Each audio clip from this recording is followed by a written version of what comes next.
प्रदूषण का नाम सुनते ही लोगों के जहन में धूल धुआं दिखने लगता है और वो सोचते हैं कि ये उनके लिए हानिकारक है, और ऐसा है भी।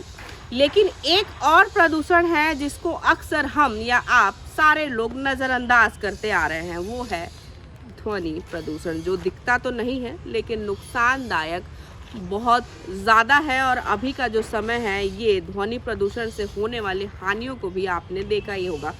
जैसे डीजे की आवाज़ से अभी कितने लोगों की जान चली गई, कितने लोगों को ब्रेन हैमरेज हो गया, वो आपसे छुपा नहीं है। नमस्कार, मैं हूं कविता और आप देखना शुरू कर चुके हैं बिगुल 24। ध्वनि प्रदूषण के वजह से आज होने वाले जो नुकसान है और उसका कितना नुकसान अभी लोगों को झेलना पड़ रहा है, आज ये सारे विषयों में हम आपसे बात करेंगे।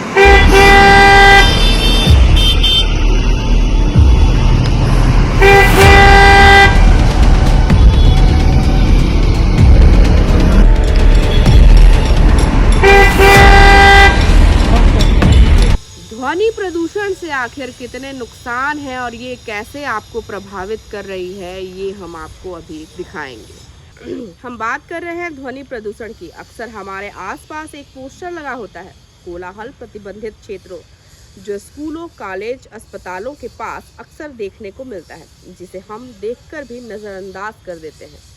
नज़रअंदाज करने वाला तेज शोरगुल हमारे स्वास्थ्य के लिए कितना हानिकारक हो सकता है, इसका अंदाजा हम नहीं लगा सकते। लगातार 5 से 6 सालों तक अधिक कोलाहल वाले क्षेत्र में रहने पर लोगों के स्वास्थ्य पर बड़ा नुकसान कर सकता है। अंबिकापुर में बढ़ते ध्वनि प्रदूषण को देखते हुए एएनटी के डॉक्टर ने स्वास्थ्य कैंप लगाकर जांच किया, जिसमें ऐसे लोगों को चुना गया जो तेज शोरगुल वाले क्षेत्र में ज्यादा समय बिताते थे। जांच यातायात पुलिस और रोड लाइन में चलने वाले चालकों का किया गया। जांच के बाद चौंकाने वाले रिपोर्ट सामने आए। वर्तमान में कई प्रदूषण के प्रति जो है लोग जागरूक हैं, परंतु एक ऐसा प्रदूषण जो कि सतत हमारे आसपास में रहता है, जिस प्रदूषण की मैं बात कर रहा हूँ वो प्रदूषण ध्वनि प्रदूषण है। ये कहीं ना कहीं पूरे शरीर के स्वास्थ्य को प्रभावित करता है। विगत साल हमने कुछ जांच किया हुआ था, ऐसी जगह में जांच किया हुआ था जहां पर कुछ लोग जो कि सतत रूप से तेज ध्वनि से एक्सपोज रहते हैं। मार्केट का ऐसा एरिया हमने चुना हुआ था जहां पर हमेशा शोरगुल रहता था। साथ में इसमें एक आश्चर्य करने वाले हमको आंकड़े सामने आए, जिसमें से जब हमने यातायात पुलिस के पुलिस कर्मियों का हमने जब सुनाई जांच किया, तो जो सामान्य रूप से जो सुनाई देने का जो क्षमता होता है 25 तक, सामान्य रूप से हम लोग नॉर्मल मानते हैं कि 25 डेसिबल तक यदि किसी के सुनने की क्षमता में कमी है तो ये हम लोग इसको नॉर्मल कंसीडर करते हैं। इसमें व्यक्ति आसानी से बिना किसी परेशानी के आवाज़ों को सुन सकता है। परंतु जो हमने इस यातायात के जो ड्यूटी जिनकी रहती है, उनकी हमने जब सभी की जांच किया और ये पाया कि इसमें से 40%, मतलब 100 में से 40 लोग जो है इस तीव्र ध्वनि के प्रदूषण के शिकार हैं। ने अपनी एक सीरीज में जब ये जांच किया तो ये पाया कि जो ड्राइवर होते हैं, सामान्य रूप से ड्राइवर की जो सीट रहती है वो बाएं साइड में रहती है और उनका जो दायां कान रहता है वो खिड़की की साइड में खुला रहता है। तो ये देखा कि बायां कान तो सुरक्षित है, परंतु दायां कान में बायां कान की तुलना में सुनने की जो क्षमता है वो जो है वो कम पाई जा रही है।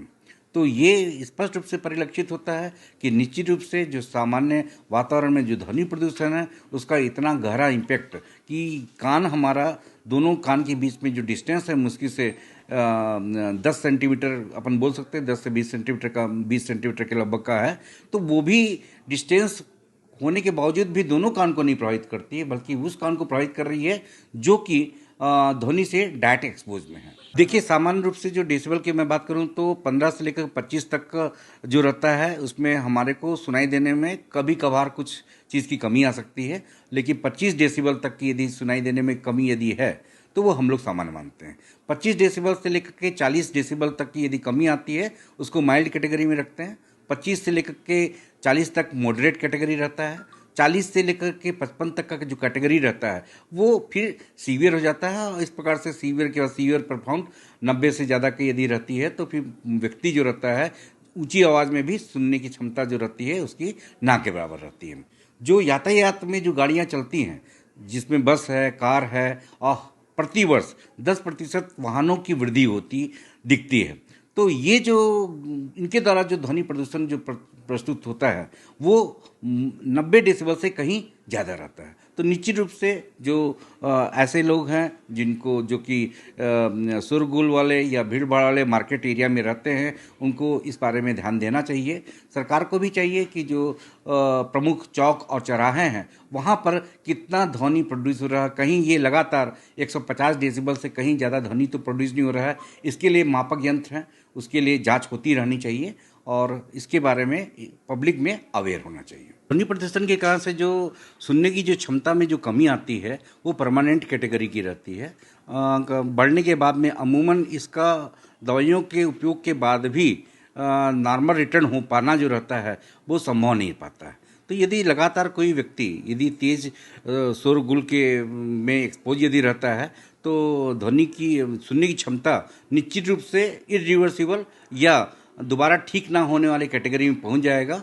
और साथ में 2-3 बीमारियां जो कि बुढ़ापे में होती हैं, 70 साल 80 साल में होती हैं, जिसमें से हाथ पैर कांपता है, सुनने की क्षमता, भूलने की क्षमता बढ़ जाती है, ये सब चीज़ जिसको अल्जाइमर और पार्किंसन वगैरह भी बोलते हैं, इसका भी कहीं ना कहीं इस प्रकार का जो लिंक रहता है आगे आने वाले समय में इस ध्वनि प्रदूषण के कारण से हो सकता है।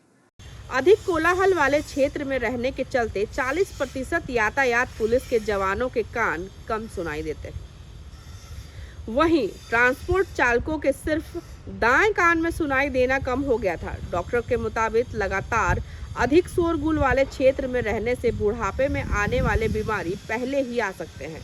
ध्वनि प्रदूषण से बचने जागरूकता बहुत जरूरी है, जो कहीं नजर नहीं आती है। वहीं सरकार ध्वनि प्रदूषण के नियंत्रण के लिए कोई ठोस कदम नहीं उठा रहा है, जिसका खामियाजा आम लोगों को भुगतना पड़ रहा है। सबसे ज्यादा यातायात को नियंत्रित करने वाले यातायात के जवान जो यातायात व्यवस्था सुधारने लंबे समय से काम कर रहे हैं।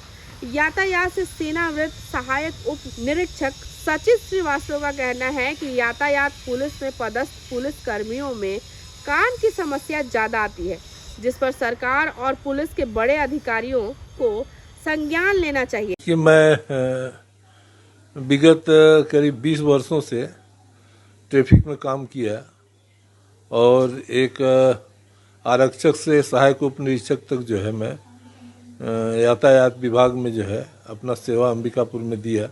बीच बीच में मेरा स्थानांतरण जो है अनेक थानों में हुआ और शहर के बीच रह कर के ड्यूटी करना, ध्वनि प्रदूषण जो है ज़्यादा होने के कारण यह बहुत से कर्मचारियों में ऐसा होता है जिन्हें जो है कम सुनाई पड़ता है।